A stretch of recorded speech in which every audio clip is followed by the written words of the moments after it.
ഇനി കോഴിക്കോട്ടേക്ക് അവിടെ താമരശ്ശേരി ചുരത്തിൽ ടയർ പൊട്ടി നിയന്ത്രണം വിട്ട ലോറി സുരക്ഷാ വേലി ഇടിച്ച് തകർത്തു. 9ാം വളവിലാണ് ഈ അപകടമുണ്ടായത്. തലനാരിഴയ്ക്കാണ് കൊക്കയിൽ വീഴാതെ വാഹനം നിന്നത് എന്നതാണ്.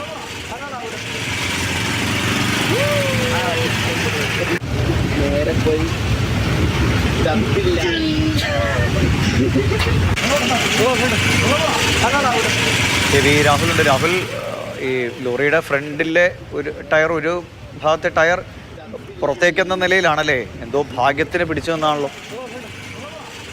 തീർച്ചയായും അത്ഭുതകരമായ രക്ഷപ്പെടൽ എന്ന് വേണം പറയാൻ. കാരണം ഈ വാഹനം ഈ സംരക്ഷണ വേലിയും മറികടന്ന് പോയി കൊക്കയിലേക്ക് വീഴാതെ തലനാരിഴക്കാണ് അവിടെ നിന്നത്. ഈ വേലിയിൽ തങ്ങി നിന്നു എന്ന് പറയാൻ കഴിയും. വാഹനം ഇതുവരെ മാറ്റിയിട്ടുമില്ല. ഡ്രൈവർ മാത്രമാണ് ഉണ്ടായിരുന്നത്. ഇത് വയനാട് ഭാഗത്ത് നിന്ന് കോഴിക്കോട് ഭാഗത്തേക്ക് സിമെന്റുമായി വരുന്ന ലോറിയാണ്. വാഹനത്തിന്റെ ടയർ പൊട്ടി നിയന്ത്രണം നഷ്ടമായി എന്നാണ് ഡ്രൈവർ പറഞ്ഞത്. സംരക്ഷണ ഭിത്തിയിൽ അത് താങ്ങി നിൽക്കുകയായിരുന്നു. 1 ഇഞ്ച് അങ്ങോട്ടോ ഇങ്ങോട്ടോ മാറിയിരുന്നെങ്കിൽ ഒരുപക്ഷെ അത് കൊക്കയിലേക്ക് വീഴുകയും ചെയ്യുമായിരുന്നു. വാഹനം ഏതായാലും നീക്കാനുള്ള ശ്രമങ്ങളാണ് നടക്കുന്നത്. ക്രെയിൻ കൊണ്ടുവന്ന് പിറകിലോട്ട് വലിച്ചു മാറ്റാനാണ്.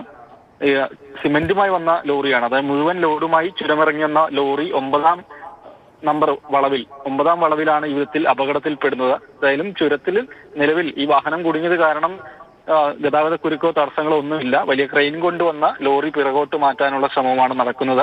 ഡ്രൈവർ സുരക്ഷിതനാണ്.